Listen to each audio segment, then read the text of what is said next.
안녕하세요. 오늘도 소중한 시간 내어주셔서 감사드리고 바로 여러분의 사연을 읽어보도록 하겠습니다. 안녕하세요. 30대 중반의 직장인 남성입니다. 저는 20대 초반의 친구 소개를 통해 예비 신부를 처음 만나 재었고 2년이라는 세월을 거쳐 지금까지 사랑을 나누고 있습니다. 오랜 기간 함께 해오면서 주변 지인들은 저희 커플이 천생연분이라는 이야기를 자주 나눴는데요. 그러나 함께 힘들고 행복한 순간들을 공유하며 깨닫게 된 것은 몇 차례의 이별을 겪으면서 더욱 성숙해지고 서로를 이해하려는 것이었습니다.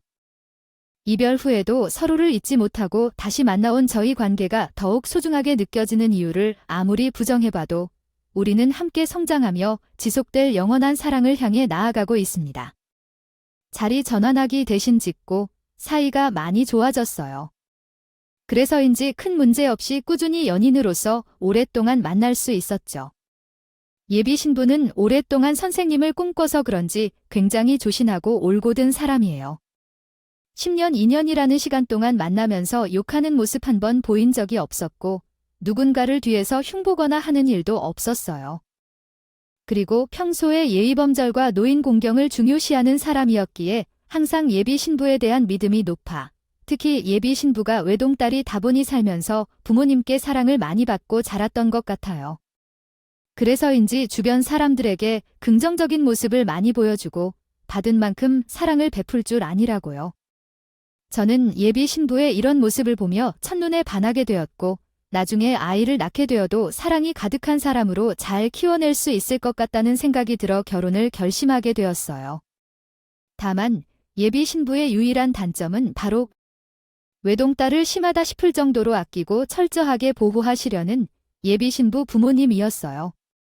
외동인데다가 딸이다 보니 예비 신부 부모님은 12년 동안 저녁 12시까지 들어오라고 하시면서 통금 시간에 정해 놓으셨어요.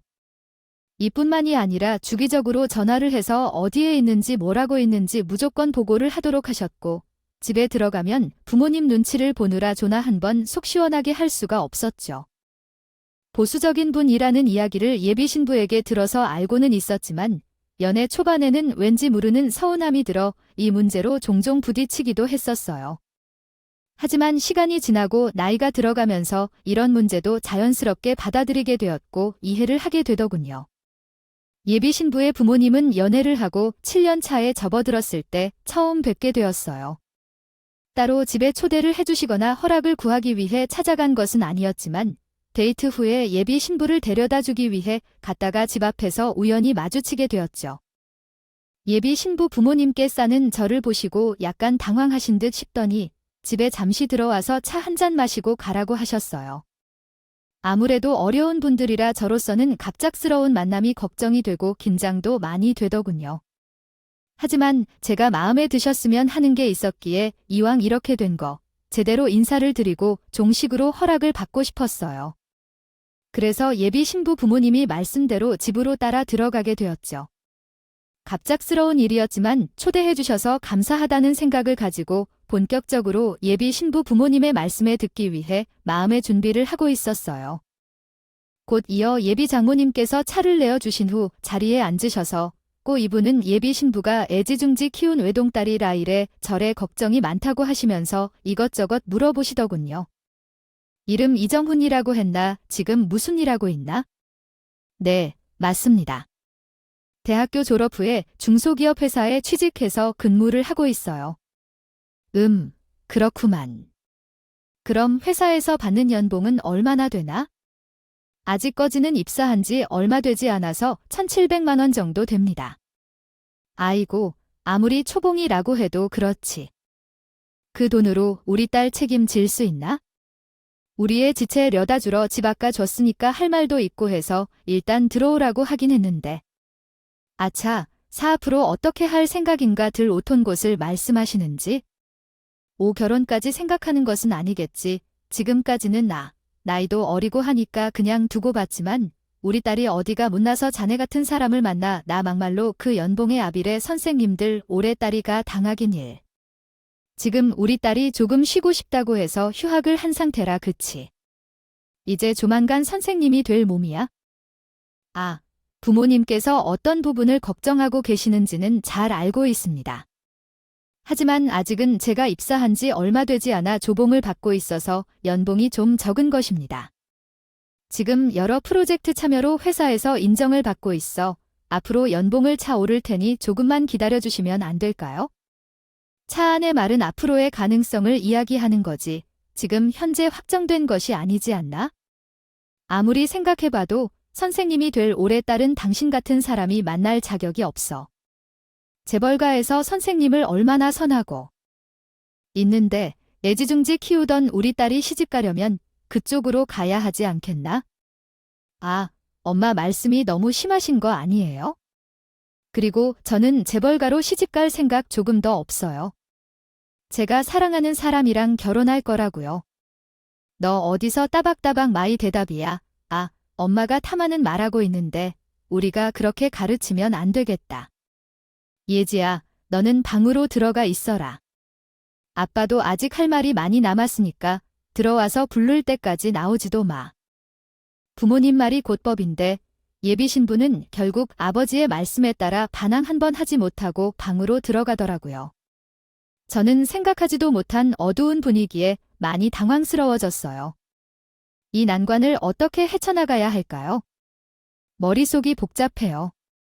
연애 초반이라면 자존심 팍팍 깎는 이야기를 듣고 가만히 있지 못했을 거예요. 하지만 지금은 만난 지도 오래됐고 예비 신부를 진심으로 사랑했기에 아무리 힘들어도 이 문제를 해결해야겠다는 의지가 생기더라고요. 예지를 좋은 곳에 시집 보내고 싶으신 어머님, 아버님의 마음도 100번 1000번 충분히 이해합니다만 저희 둘 진심으로 사랑하고 있어요. 지금은 둘 다 어린아이이고 사회초년생이라서 당장 결혼을 하겠다고 말씀드리진 못하지만 저희 미래에는 부부로 함께 살아가고 싶습니다. 어려우시겠지만 한 번만 믿어주시면 안 될까요? 고, 내가 뭘 믿고 자네에게 우리의 길을 맡기게 너 지환이 좋기를 해 다니면 치고 삐까뻔쩍하기를 해 지난번에 일 저한테 들어보니까 어머니 없이 아버지 밑에서 여동생이랑 잘 지내던데. 아, 그런 과정에서 제대로 배우긴 했겠나. 아무리 아들은 아버지에게 많이 배운다. 지만 먹고 사는 게 바빴을 텐데 그냥 내버려두고 알아서 크기 독해.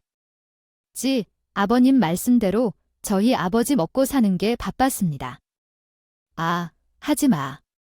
그렇다고 해서 저를 방차며 키워지는 않으셨어요. 아, 차네. 아버지가 어떻게 키웠는지 칸시범매 내가 말하고 싶은 건 우리 딸은 체벌가에 시집 보낼 생각이야. 자네, 지처럼 칸한 것을 시집가면 애지중지 키워놓은 우리 딸. 고생만 할 것이 뻔하니 그러니 생각이 있다면 우리 딸이랑 그만 정리하게. 나는 할 말 다 끝났는데 뜻 시간이 늦었으니 그만 가보지. 결국 저는 제대로 된 허락을 받지 못하고 예비신부 집에서 나와야 했어요. 예비신부 부모님의 말씀에 자존심이 상하기도 하고 앞으로의 앞날이 걱정이 되기도 하더군요. 하지만 자식 이기는 부모 없다고.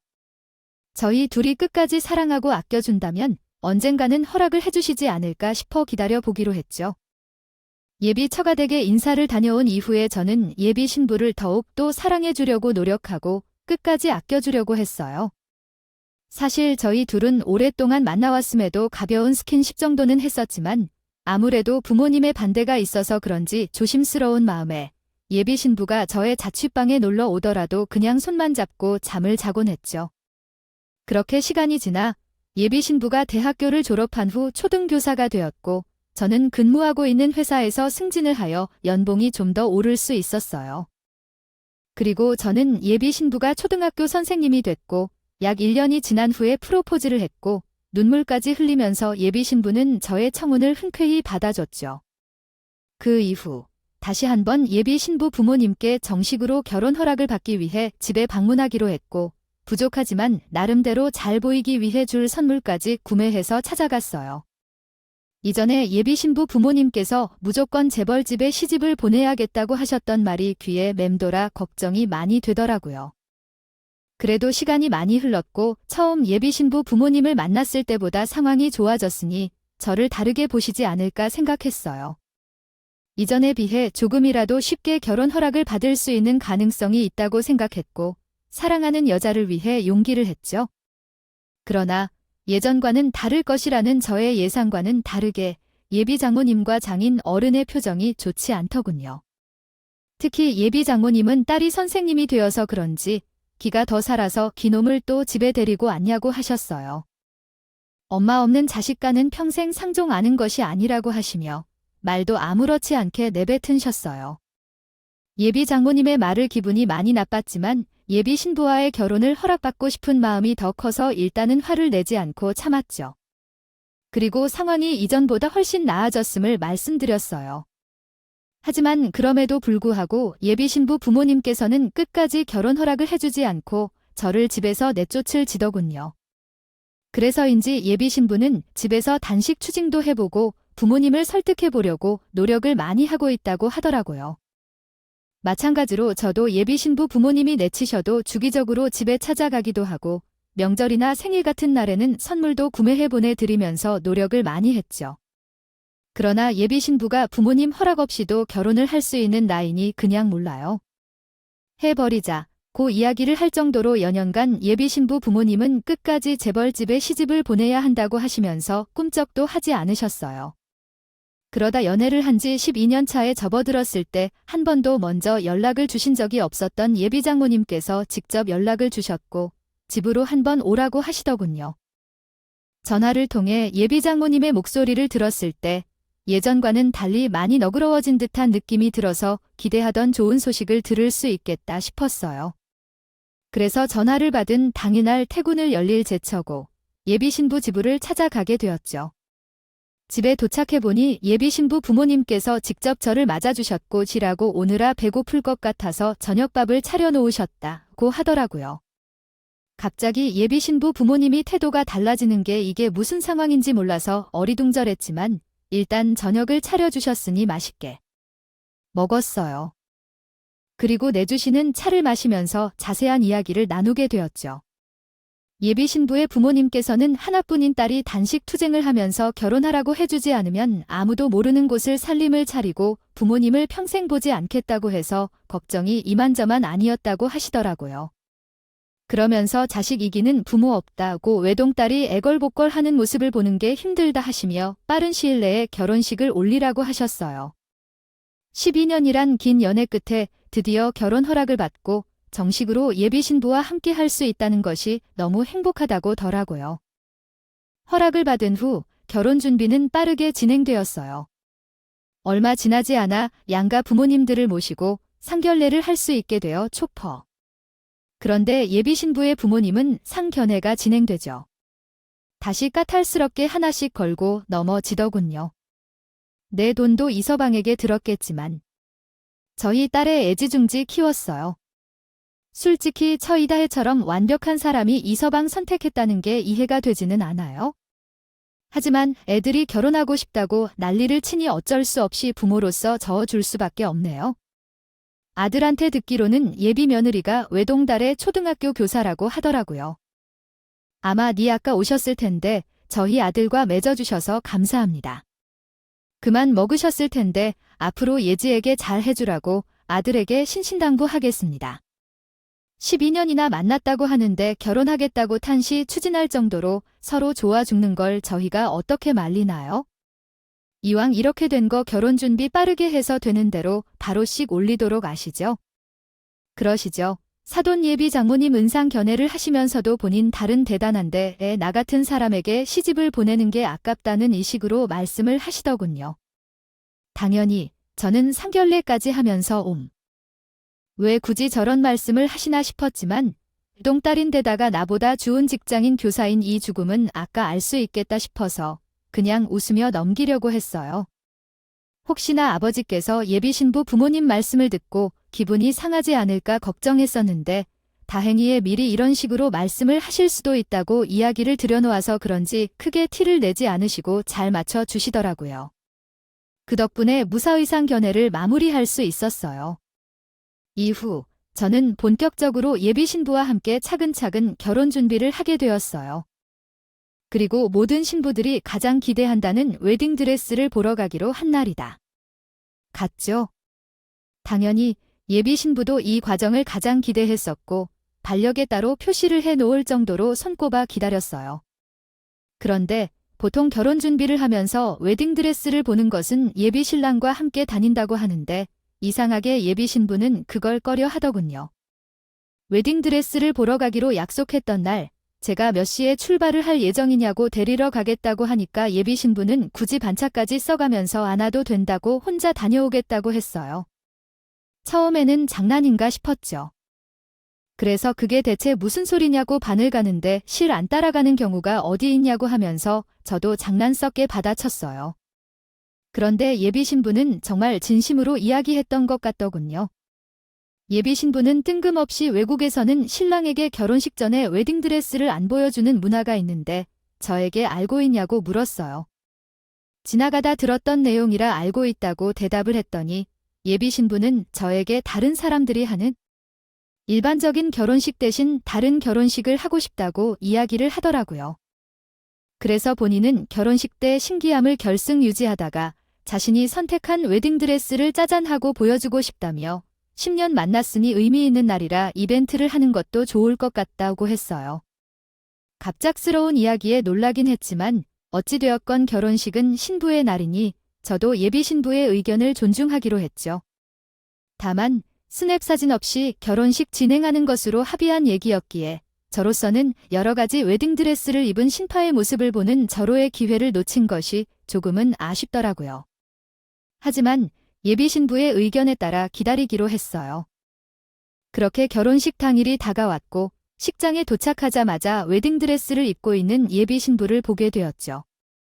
생각했던 것보다 웨딩드레스를 입은 모습이 너무 예쁘고 아름다워서 저는 한 번 더 반하게 되었어요.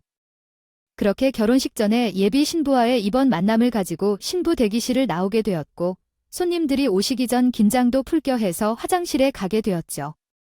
그런데 화장실을 가는 길에 우연히 예비 신부에게 웨딩드레스를 입혀주고 도와주는 웨딩 도우미 분과 마주치게 되었어요. 주변 사람들에게 듣기로는 결혼식 도우미 분이 고생을 많이 하신다고 해서 먼저 말해주어 고생해주셔서 너무 감사하다고 말씀드렸죠. 그런데 그분은 감사한다는 자리도 듣는 둥 막는 둥 하면서 저에게 이해할 수 없는 이상한 말씀을 하시더라고요. 이즐 군의 아빠가 되신다면 서요 치카드려야 아우 신혼생활 좀 즐기고 가시지 뭐가 급하다고. 애리 먼저 가시고 네 그게 무슨 말씀이세요. 제가 애 아빠가 된다니. 혹시 오늘 2시 예배가 김혜지 신부를 담당하시는 도우미 분이 아니신 건가요? 아니요, 잭 신부를 담당하고 계신 분이 맞아요.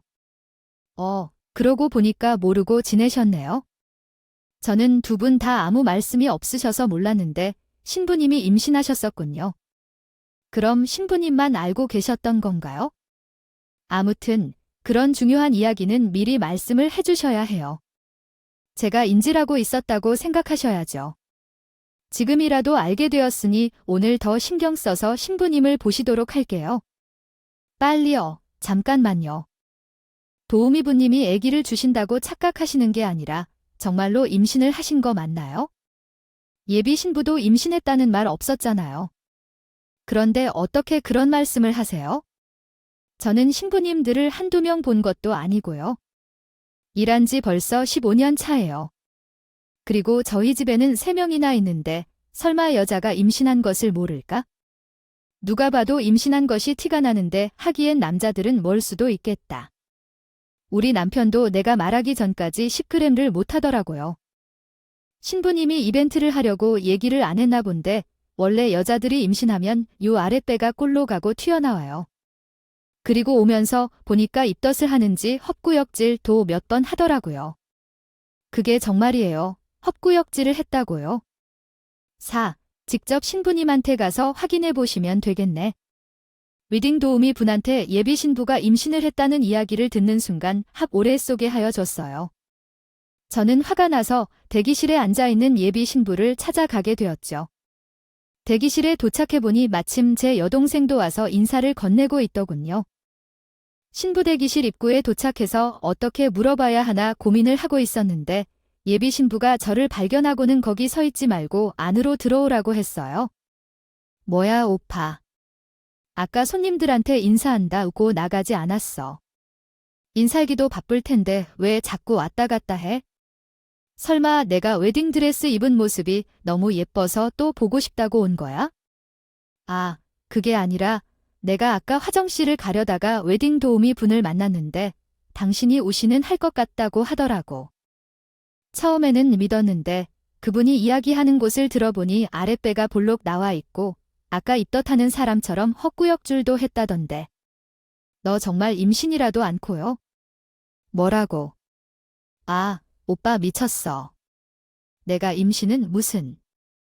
내가 어떻게 임신을 해? 누가 들을까 무서워. 아랫배 나오는 것은 여자들이 살배 틈에 다 그런 거고 90을 하루 종일 긴 차례도 속이 울렁거릴 헛구역질한 거야. 그리고 웨딩 도우미 분이 몰아서 내가 임신을 했다고 해. 그 사람 거짓말도 정도껏 해야 쟤 너 그냥 사실대로 이야기해. 웨딩 도우미 분이 이런 거짓말을 해서 이득밖에 없는데 구주에 말던 때 수리를 지오소에 허특해 나랑은 손만 잡고 있던 애 게임 씬을 하냐고.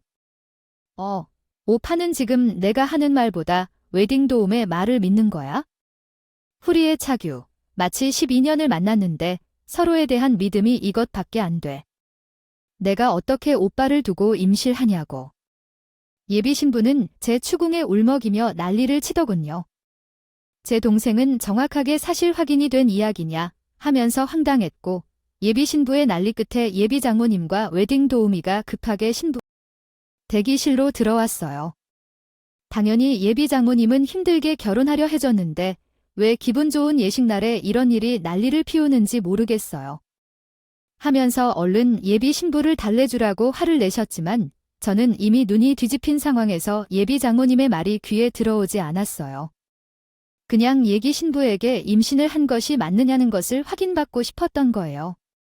그랬더니 예비 장모님은 지금 본인 딸한테 무슨 짓을 하고 있는 거냐 며 말이 되는 얘기를 하라고 소리를 질렀어요.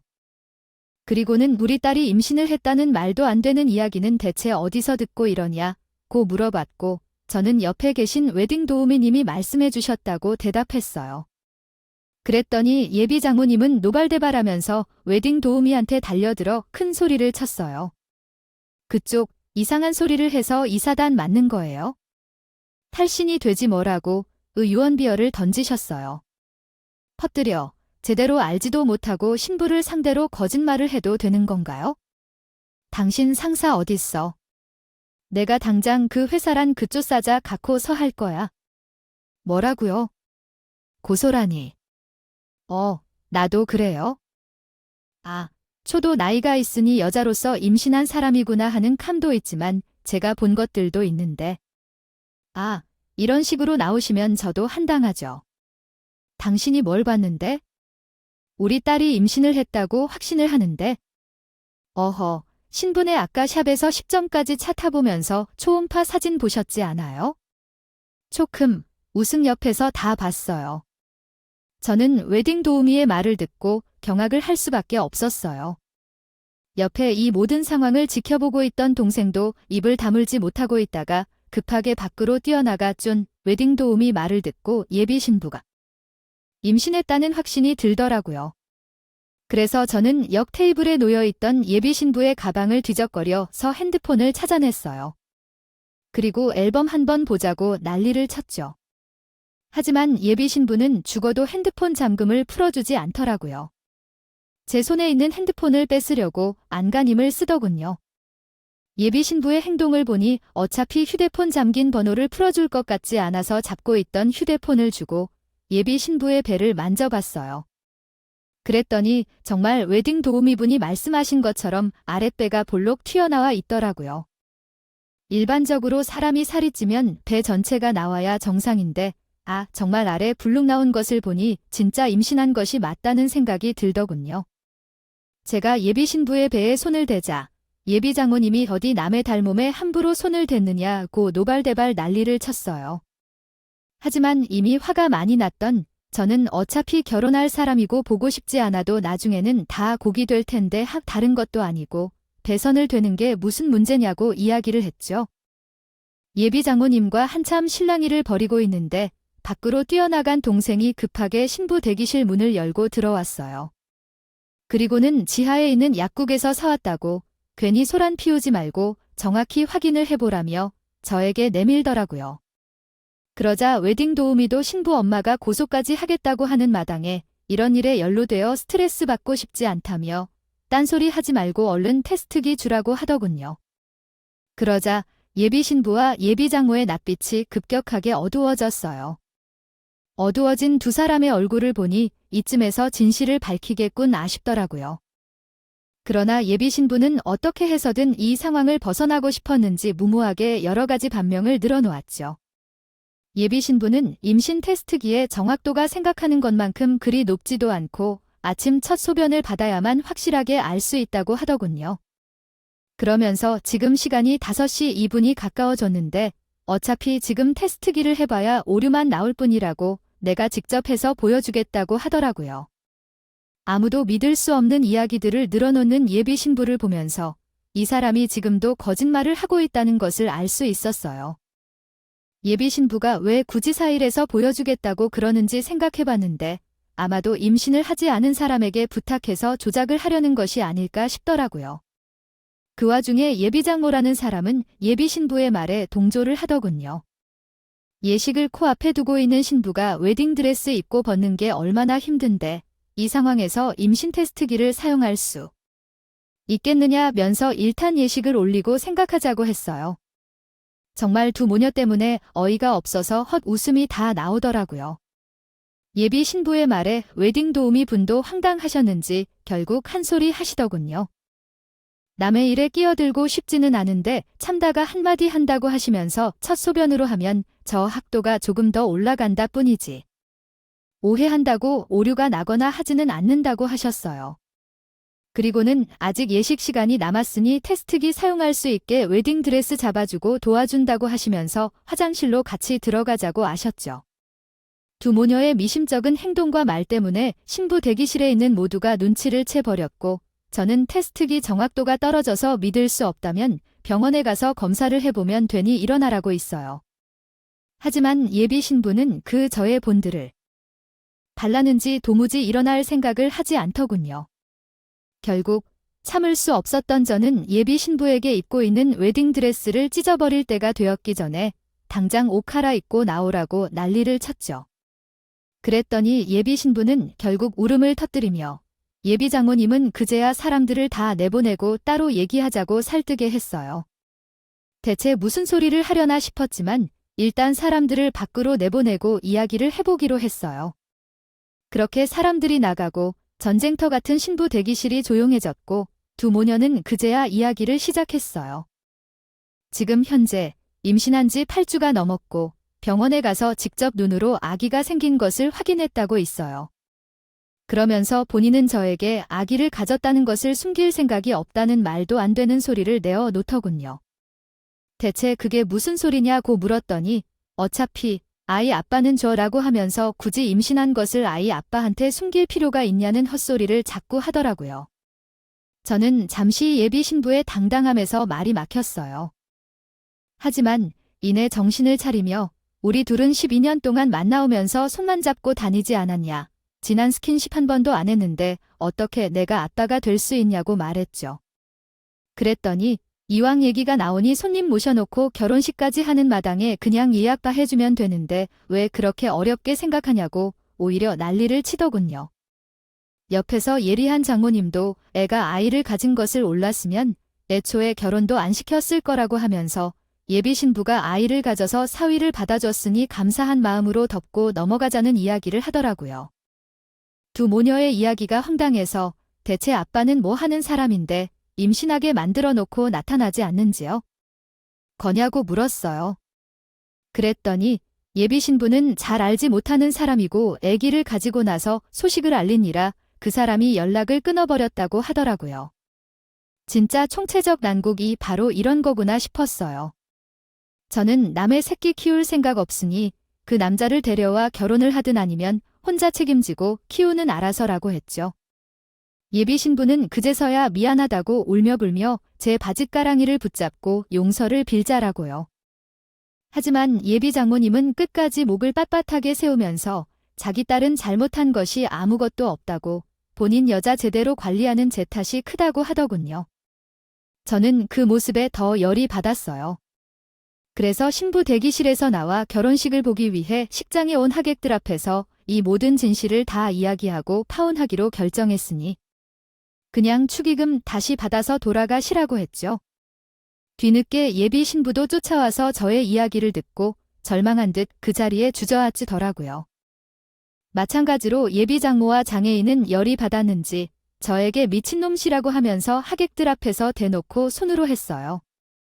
하지만 조 또한 두 사람의 행동을 보고 이성을 잃었고 곧바로 손을 올린 예비 정모의 손목을 잡아 내팽개쳐 쫀하주마 여차 꼭 고이 키운 외동딸이 잘나서 아깝다며 내 자존심을 짓밟았으면서 당신 딸 관리를 그렇게 해요. 이렇게 뒤에서 더러운 짓거리를 해서 임신까지 하고 다닌 주제 암호가 그렇게 당당해서 손을 올리냐고요. 이 많은 사람들 앞에서 창피하지도 않나요? 너 말 다 했어. 너 같은 놈한테 지진 찍힌 우리 딸. 넘기는 게 얼마나 아까웠는데 결혼도 겨우 허락해줬더니 은혜를 원수로 갚네. 거쳐 아쉽네요. 그렇게 애지중지 키우던 딸이 임신시킨 남작이 버림받아서 저한테 미용부 과정에서 커서 결국 못 시킨다고 있는데 똑같은 입장 되어 보니까 어때요? 앞으로 당신 딸이 낳을 아이도 똑같은 대우를 받을 텐데 어쩌냐, 구요? 뭐라고? 얘야, 너. 니네 아버지가 그렇게 가르쳤어. 저의 아버지는 최소한 인생에 거짓이 없어야 한다고 가르치렸어요. 그리고 김혜지 애는 다울놈이랑을 갖춰놓고 결혼은 날아가리고 있냐? 오늘 내가 웨딩 도우미 한테 듣지 못했으면 허니문으로 애 가졌다고 거짓말하고 은근슬쩍 넘어가려고 했지? 그리고 네가 밖에서 가져온 애를 내 아이로 키우는 게 뭐가 어렵냐? 너 그게 예비 신랑한테 할 말이냐? 진짜 그만해. 사람들 많은 때에는 보호하는 거야? 띵도 위만 아니어서 더 이렇게까지 상황이 심각해질 줄은 몰랐을 텐데. 그리고 어차피 사람들 애기 없어서 입양도 하는데 본인 핏줄 아니라고 진짜 너무. 아내 뭐라고야? 네가 가르치는 학생들이라 학부모들도 너 이렇게 난잡한 거 알기는 하냐? 나는 그냥 파혼하는 것으로 안 끝내. 이번 일에 대해 니네 학교에 가서 다 말하고 개방쓸 줄 거야. 너는 진짜 선생으로서 학생들을 가르칠 자격이 없는 해야 알아. 예비 신부는 이런 제 이야기를 듣고서 그제서야 큰일 났다 싶었는지.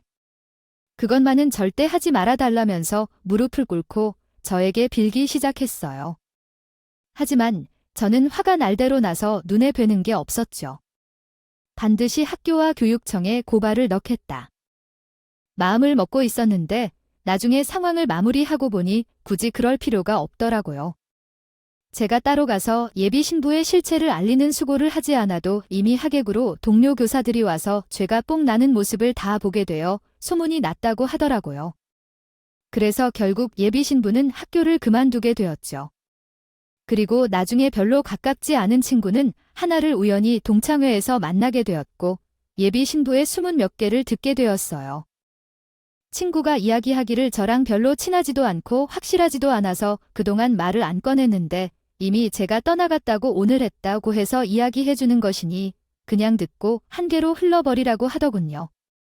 친구 이야기에 따르면 예비 신부는 저랑 연애를 하고 있음에도 그동안 아주 더럽게 놀랐다고 하더라고요. 제가 군대에 갔을 때도 여러 남자들을 만나고 다녔고요. 토요일이면 다음날 교회를 가야 한다고 데이트를 못해서 아쉽다고 했었는데 알고 보니 툴밤마다 클럽이며 술집까지 숨가을 돌아다니고 있었다고 해요. 이야기를 전해준 친구가 평소에 친하게 지내는 여자 선배가 있는데 알고 보니 그 사람이 예비 신부와 도 가까운 사이였다고 해요. 그런데 그 여자 선배가 이야기하는 것을 들어보니 예비 신부가 원래는 성격이 괴팍하고 막무가내인 데다가 자유로운 영혼이라고 했다고 하더라고요. 평소 마음에 드는 것은 무조건 사야 되고 본인의 기분을 아프게 하면 아주 난리가 나서 아는 사람들은 눈치를 보기도 했고요. 그래서 이런 성격을 잘 알고 있던 예비 장모장인 어른은 주의를 많이 시켰을 것이라고 하더군요. 친구의 말을 들어보니 예비 신부는 하나부터 10까지 전부 다 거슬 말이었어요. 전 무려 12년이란 시간 동안 속여왔다는 사실에 화가 나더라고요. 친구 말로는 이런 여자랑 헤어지길 잘했다면서 예비 신부는 두 얼굴이 아닌 100가지의 얼굴을 가지고 있는 사람이라 무섭다고 하더군요. 저도 이런 사람이랑 12년을 만나왔다는 게 억울하기도 하고 그동안 이런 사람이란 결혼하려고 그렇게 애를 썼나 다 보같기도 하고 허무하기도 했어요. 그래도 한편으로는 이런 사람의 실체를 결혼식 전에 확인하고 파혼까지 할 수 있어서 다행이란 생각이 들었죠. 그래도 씁쓸한 마음이 없어지지 않아 술전에 기울이고 있었는데 이런저를 바라보던 친구가 이미 이야기한 대로 속 시원하라고 한 가지 소식을 더 알려주겠다고 하더군요. 결혼식장에 예비장인 어른이 교수로 있는 대학교 학장이 왔었는데 제가 식장에서 예비 신부의 실체를 알게 되면서 그 상황을 모두 지켜봤다고 말한 것 같아요. 해요. 그런데 예비장인 어른과 장모가 저에게 손을 올리고 폭언 및 욕설까지 퍼붓는 것을 확인하시고 이런 사람이 학생들에게 존경받는 교육자가 되면 안 된다고 하면서 다음 학기부터는 나오지 말라고 했다고 하더군요. 마침 그 대학교 소식을 알려준 친구놈이 그곳을 졸업한 곳이라서 소문을 금방 듣게 되었는데 이미 예비 장인에 대한 소문이 다른 학교까지 다 퍼졌을 것이라며 절개 그 사람이 자식 교수로 학생들 앞에 서게 되는 일은 없을 것이라고 했어요. 그 이야기를 듣고 난이 사이다를 들이킨 것처럼 속이 시원하더군요. 12년 동안 사랑했던 여자를 이런 식으로 떠나보낼 줄은 전혀 몰랐어요. 그러나 워낙 예비 처가에서 무시를 많이 당해서 그런지 이 일을 기점으로 해서 제가 더 잘 되어야 했던 생각이 들더라고요. 흔히 최고의 복수는 잘 먹고 잘 사는 모습을 보여주는 것이라고 하잖아요. 결혼식이 끝나고 예비 신부 놀래켜 주려고 따로 이야기는 안 했지만 지난번 프로젝트를 성공적으로 마무리 짓고 나서 지금보다 더 큰 회사에서 좋을 조건을 스카우트 제의가 왔었거든요. 하지만 신원칙과 거리가 너무 멀어서 고민을 하고 있었던 참이었어요. 그러나 파운드 했는데 이제 고민할 이유는 없겠죠? 예리 처가에서 돈 못 번다고 그렇게 구박을 했는데 그 회사에서는 연봉을 2배나 더 주겠다고 했으니 이 소식을 들으면 배가 많이 아프지 않을까 싶어요. 제 부족하고 바보 같은 이야기 들어주셔서 감사합니다. 머니 또 끝까지 함께 해주셔서 감사하고요. 저는 다음 영상으로 또 찾아뵙겠습니다.